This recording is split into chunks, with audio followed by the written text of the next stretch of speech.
સમગ્ર સૌરાષ્ટ્ર ગુજરાતમાં અતિ ભારે વરસાદને કારણે ખેતરમાં ઊભા પાકને અને વાવેતરને સંપૂર્ણપણે નુકસાન થયું છે। આ અંગે ખેડૂતો સીધા મીડિયા સમક્ષ આવ્યા। જિલ્લા કલેક્ટરને પાકની નુકસાની અંગે રજૂઆત પણ કરી। ખેડૂતોના જણાવ્યા અનુસાર ખેડૂતોના 5 દિવસના વરસાદમાં પાકને મોટું નુકસાન થયું છે। એરંડા, કપાસ, તુવેર, લીલા શાકભાજી અને ચારાને નુકસાન થયું છે।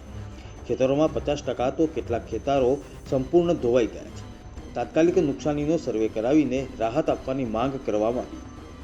આજ રોજ ખેડૂત હિતરક્ષક સમિતિ રાજકોટના નેજા હેઠળ રમેશભાઈ પટેલ પડદરી અને અમારી સંયુક્ત ટીમે રાજકોટ જિલ્લા કલેક્ટર શ્રી અને જિલ્લા વિકાસ અધિકારી શ્રીને સંયુક્ત આવેદન આપેલું કે જે છેલ્લા 1 અઠવાડિયાથી અતિ ભારે વરસાદના લીધે ખેતીની અંદર જે નુકસાન થયું છે એમાં ખાસ કરીને કપાસ જે છે તે ગુજરાતના અને સૌરાષ્ટ્રના ખેડૂતોનો આવકનો મેઇન સ્ત્રોત છે, ત્યારે કપાસની અંદર પારાવાર નુકસાન ગયેલું છે અને મોટાભાગનો કપાસ જે છે તે અતિ ભારે વરસાદના લીધે પલળી બળી અને ઉથળકીને એ પતી ગયો છે। એ સિવાય શાકભાજીના પાક છે, લીલાચારાના પાક છે કે તુવેર છે કે એ બધા જ પાકોને નુકસાન ગયું છે।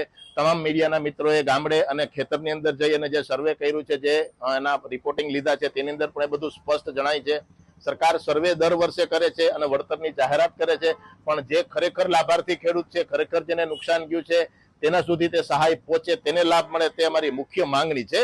બાકી રેન્ડમલી જે કરતા હોય છે સર્વે કે 20% જે નુકસાન ગયું હોય ત્યાં 90% નુકસાન વાળાને નુકસાન જતું હોય છે અને વળતર નથી મળતું હતું, ત્યારે દર વર્ષની જેમ આ વર્ષે આવી રીતના ખાલી ઓફિસમાં બેસીને કે કોઈ 2-4 લોકોને પૂછીને સર્વે ન થાય અને જમીની હકીકતને ધ્યાનમાં લઈ અને સર્વે થઈ અને યોગ્ય લોકોને વહેલા તકે જે વળતર મળે એવી અમારી માંગણી છે। અને એ સિવાયના જે કંઈ પડતર પ્રશ્નો હતા, ખેતીની અંદર વીજળીના પ્રશ્નો જે હોય છે, એ સિવાય ભૂંડ રોજના પ્રશ્નો છે અને જે કંઈ વધારેમાં વધારે એક નડતો પ્રશ્ન ખેડૂતને હોય તો તે યોગ્ય ભાવનો છે કે જે સરકારની નીતિની અંદર ક્યારેય પણ સમાવવામાં નથી આવ્યો, એટલે તેને જણસીના યોગ્ય ભાવ મળે એ વસ્તુને પણ અમે ધ્યાનમાં લીધી છે। અને ખાસ કરીને અત્યારની જે પરિસ્થિતિ થઈ છે અતિ ભારે વરસાદના અતિવૃષ્ટિના લીધે એને ધ્યાનમાં લઈ અને સરકારશ્રીને, કૃષિમંત્રી અને મુખ્યમંત્રીશ્રીને રજૂઆત કરી છે કે વહેલામાં વહેલી તકે સર્વે કરી અને જે ખરેખર નુકસાન ગયું છે, જેને પરિસ્થિતિ હદ બહારની છે, એવા લોકોને યોગ્ય સમયે વહેલાસર વળતર મળે એવી અમારી માંગણી છે। કલેક્ટરને અમે અતિવૃષ્ટિના હિસાબે જે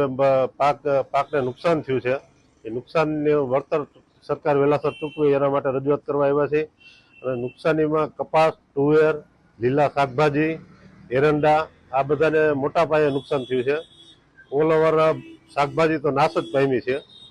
કપાસમાં મારા હિસાબ પ્રમાણે 50 થી 60% નુકસાની છે અને તુવેર, એરંડા એ સંપૂર્ણ નાશ પામ્યા છે।